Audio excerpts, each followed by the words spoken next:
The job of a content creator is multi-layered, but with regards to the player they create for, it boils down to simply enhance the player's time. Whether from simply partaking in the video being produced, or, like this video, by supplying the player with information they can use in-game, our job is to make you, the viewer, have fun. But lately we face an interesting conundrum philosophically. When we believe our beloved destiny to be intentionally diving headlong into monetization practices and design choices we disagree with, how do we handle it? We can't, in good conscience, ignore the issues as they lead to not enhancing the player's time in the long run. But if we drum up too much of a fuss about them, we risk invalidating the opportunities we have to work with the people who are already enjoying their time. So we return to the question. Do we remain in discontent with the state of the game, yet pretend or ignore the issues it faces for the sake of saving face? It is obviously beneficial for our own livelihood for people to want to engage with the game, and thus with content surrounding it. Or do we raise the red flag and risk ruining the enjoyment others might already be facing? After all, if we are feeling it, it's likely we are not alone. I believe the ultimate solution is to do both. Acknowledge the shortcomings Bungie has knowingly dealt us, while also holding on to that kernel of goodness that brought us to love this game in the first place. Moreover, it is the task of the viewer to desire good communication, and to avoid the laziness of a knee-jerk response of labeling the disagreeing party without engaging in respectful debate. I suppose what my rambling is trying to say is that, despite the silly veneer we coat our $5-a-word-filled introspections with, we believe everyone should treat these problems with significance. Moreover, we want to say to you, the viewer, watching this on your smartphone or your PC, thank you for sticking with us. We hope, regardless of the health of this game, we can continue to be silly for you for years to come. Now, let's go break some people's ankles. Welcome to Stupid Builds, where I will show you some stupid builds. Some of these builds are our own creation, some are from our livestream chat, but all of them are stupid because of how strong they secretly are. I have seen many a player considering Threadlings to be underwhelming and weak. These people, I guarantee you, are not true warlocks in heart or mind. Indeed, a true space magic wielding, god weapon turning, alien genociding enjoyer would know the real power of Threadlings lie in the information they bring. The build you are witnessing here has scored me multiple 5.0 KDAs, 30 plus elimination games in a row. If this doesn't scream unethically delightful to you, there is little hope.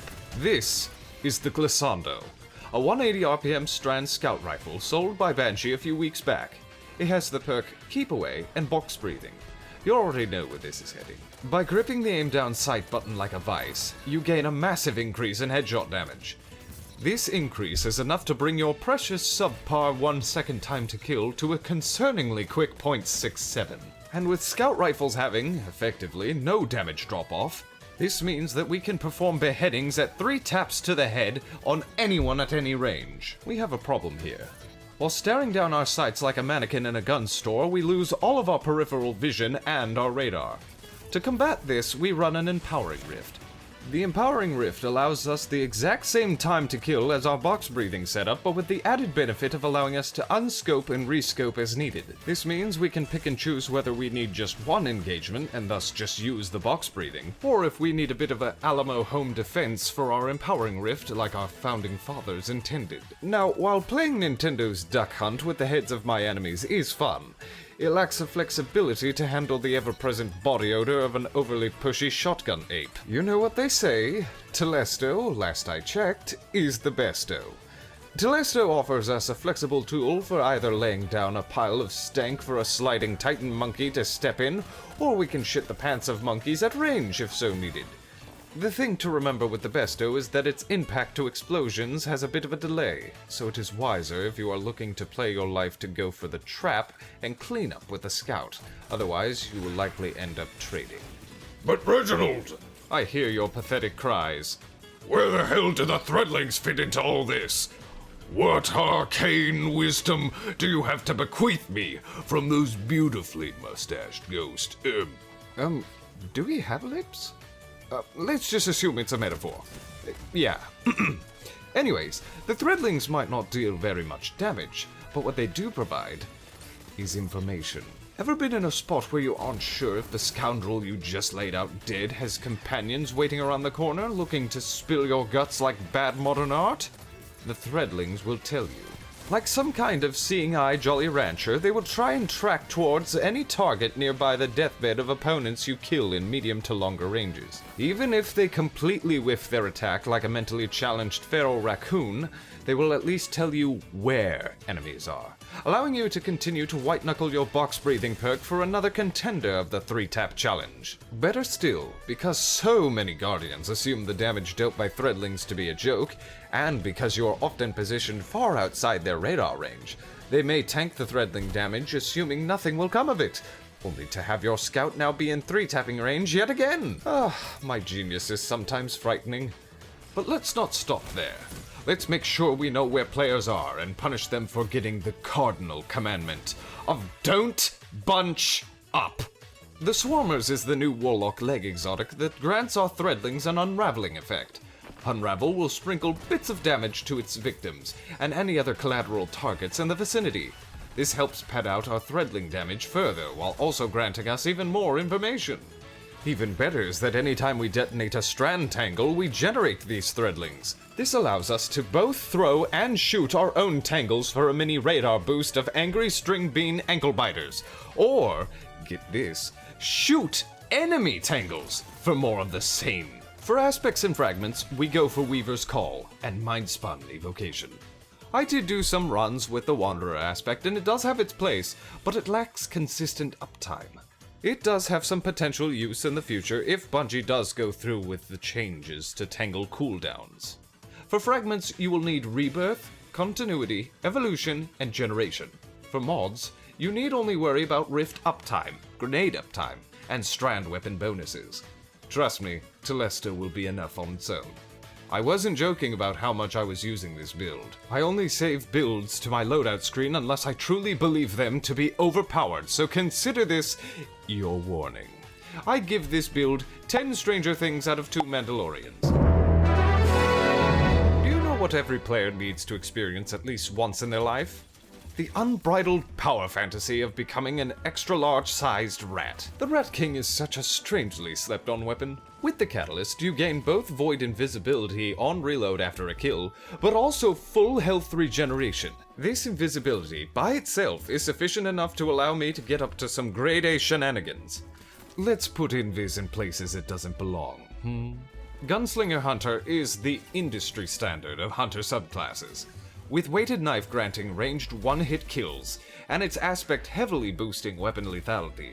There are very few places it doesn't beat the crap out of other subclasses. With our invisibility, we can add the element of surprise to our knife-flinging, head-disappearing magic trick for an added bit of jump-scare horror to our sci-fi space looter shooter. Let's keep this horror game going, and allow our knife kills to also chain our bastardized invisibility with the Assassin's Cowl. With the cowl, our knives basically become our throwable version of our Rat King, as it provides both health and invisibility. We can squeeze even more benefit out of these jump scares by using melee rewarding mods like Heavy Handed. For our secondary, try this with a bow and quick access sling. Yes, I know our Rat King bow swap combo is almost as old as the channel itself, but as long as Bungie allows it, I genuinely love the fighter game-like controller input it encourages. It's fun, I promise.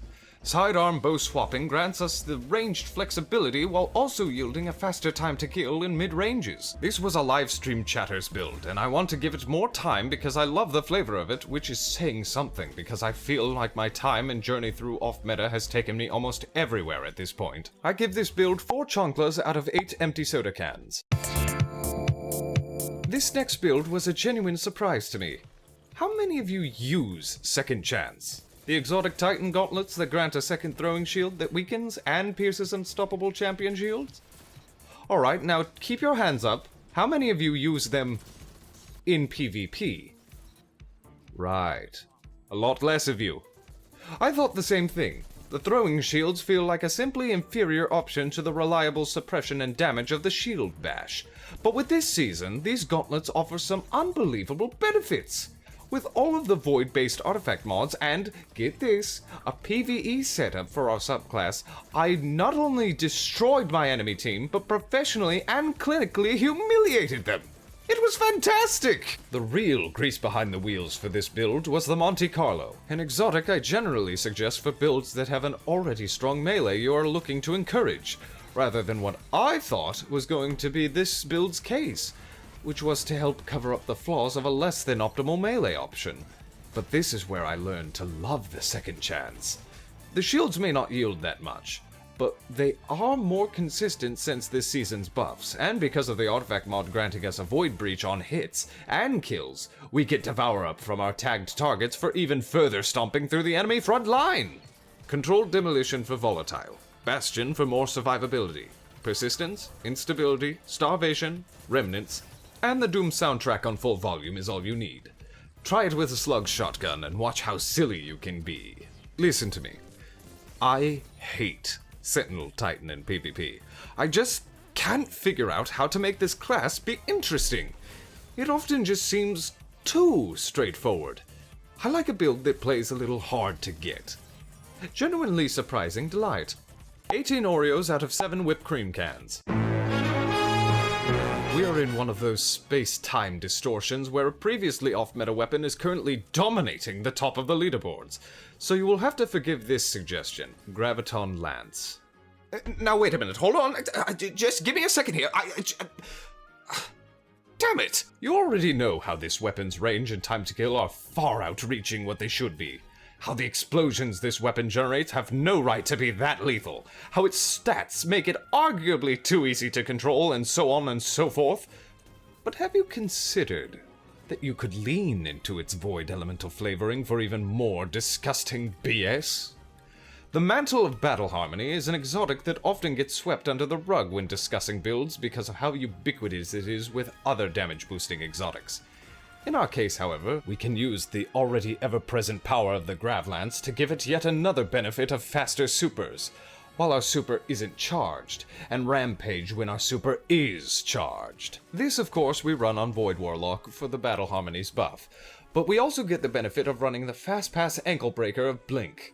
We can apply even more pressure with the Child of the Old Gods aspect, and grant our Gravlance abusing build some easy survivability with Feed the Void for Devour on ability kills. For our secondary, we ran this with a Stasis Fusion Rifle. Anything will really do if you're comfortable with it. This is one of those builds where I don't really need to sell you on. It sort of sells itself. Graviton Lance. Good. More super energy. Good. Void Warlock? Not everyone's favorite, but I am biased, so good. If there are any Bungie devs watching, I think just dropping this thing's range and stability will be enough. If not that, then please, for the love of God, reduce the explosion's damage. How on earth is the Lorentz driver's explosion weaker than a primary weapon? Oh, holy hell, I just defended the Lorentz driver. I feel ill. I think I need to lie down. Subscribe if you want more bi-weekly stupid builds. Bless your faces, and deuces.